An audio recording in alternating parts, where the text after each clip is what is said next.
آج کے اخوانی سایہ بن کر حکمرانوں کے ساتھ رہتے ہیں. اس طرح حکومت کے اندر ان کی الگ حکومت ہوتی ہے اور اس طرح یہ طاقت کا استعمال کر کے سلفیوں کا مقابلہ کرتے ہیں، جبکہ حجت اور برہان نام کی کوئی چیز ان کے پاس نہیں ہوتی. جیسا کہ شیخ مقبل الوادعی رحمہ اللہ کہتے ہیں کہ یہ دلیل کی دنیا میں مفلس ہیں.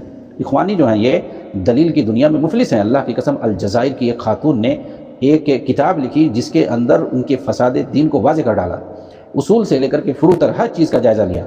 عقائدی پہلو ہو یا تشریعی پہلو، یعنی فقہی پہلو ہو، دعوتی پہلو یا سیاسی پہلو ہو، انہوں نے ہر میدان میں فساد مچایا ہے. اس خاتون نے انہیں ہر جگہ ایکسپوز کیا ہے. یہ بہت ہی بری اور شریر قوم ہے، اس وقت یہ حکومتوں کی تلاش میں اور کہتے پھرتے ہیں کہ ہم مظلوم ہیں، روتے ہیں، حالانکہ یہ ظالم ہیں. یہ جن حکومتوں کو کافر کہتے ہیں، جب ان کی جگہ پر یہ اقتدار میں آتے ہیں تو ان سے کہیں زیادہ خباثت کے ساتھ آتے ہیں اور بلا کسی پر جو ہے رحم کی سختی سے یہ لوگ حکومت کرتے ہیں.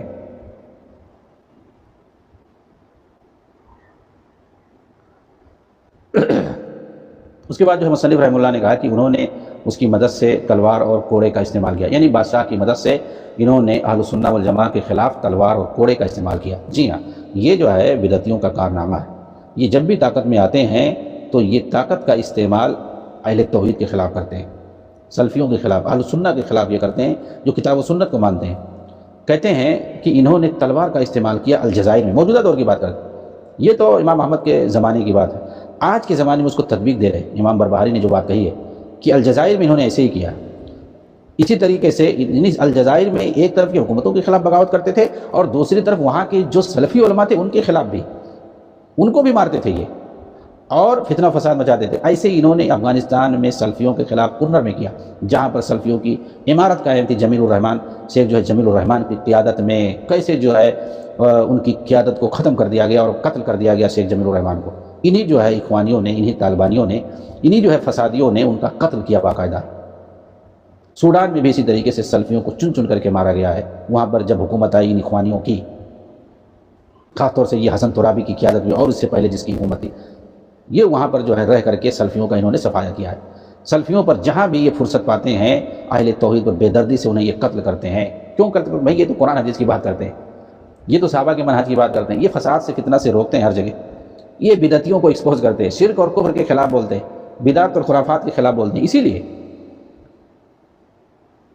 کہتے ہیں کہ ظلم سے صرف ان کی عاجزی انہیں روک سکتی ہے. مسلمانوں کے خون کے پیاسے ہوتے ہیں بطور خاص سلفیوں کے. الجزائر کے اندر ان کا فتنہ سلفیوں ہی کے خلاف رہا، نہ کہ حکومت کے خلاف، کیونکہ وہاں سلفیت بہت پھیل چکی تھی. انہوں نے سلفیوں کے خلاف پوری پلاننگ کی تھی.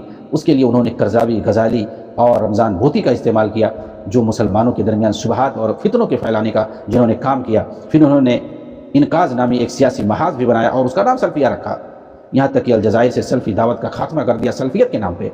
پھر انہوں نے اطمینان کی سانس لی جا کر کے. انہیں خطرہ ہوا کہ وہاں کی حکومت سلفیوں کے زیر اثر نہ آ جائے یا ان کی حکومت نہ قائم ہو جائے، اس لیے پہلے ہی سازش کر کے انہوں نے وہاں پر سلفیوں کو ختم کر دیا. اس کے بعد یہ حکومت سے انہوں نے ساز باز کر لی. اب انہیں کوئی خطرہ نہیں. تو ان کی جو پوری سازش اور پلاننگ تھی وہاں سے جو ہے سلفیت کو ختم کرنا تھا. چنانچہ آپ دیکھیں گے تو سعودی عرب کے بعد اگر سلفیت سب سے زیادہ پھیلی ہے تو الجزائر کے اندر پھیلی ہے. شیخ محمد بن وہاب کی کتابیں سعودی کے بعد جو ہے سب سے زیادہ جو چھپتی تھی، شائع ہوتی تھیں، الجزائر کے اندر شائع ہوتی تھی. تو وہاں پر سلفیت جو ہے بڑے پیمانے پر پھیل چکی تھی. تو ان جو ہے دیکھیے اخوانیوں کی، ان جو ہے فسادیوں کی جو ہے سب سے بڑی جو دشمنی ہوتی ہے الجزائر سے، ہمیں سبق لینا چاہیے کہ وہ جو ہے سلفیوں سے ہوتی ہے، کیونکہ ان کو ایکسپوز کرنے والے سب سے زیادہ ہی ہوتے ہیں. اسی لیے جو افغانستان میں جو ہے ان کو تھوڑا سا بھی موقع ملا تو کیسے انہوں نے شیخ جمیل الرحمان کو قتل کیا اور ان کی حکومت کا، ان کی جو ہے عمارت کا خاتمہ کر دیا.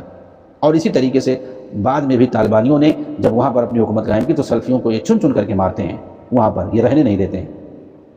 تو ان بدعتیوں کی آپ دیکھو گے، بدعتیوں کی سب سے، یہ بدعتی سب آپس میں مل کر کے رہتے ہیں. کوئی کسی بھی مسلک اور مذہب سے تعلق رکھتا ہو، کوئی بھی ہو، یہ بدعتی جو آپس میں ایک دوسرے کے لیے ہمدرد ہوتے ہیں، ایک دوسرے کا سپورٹ کرتے ہیں. انہیں اگر دشمنی ہوتی ہے تو صرف سلفیوں سے.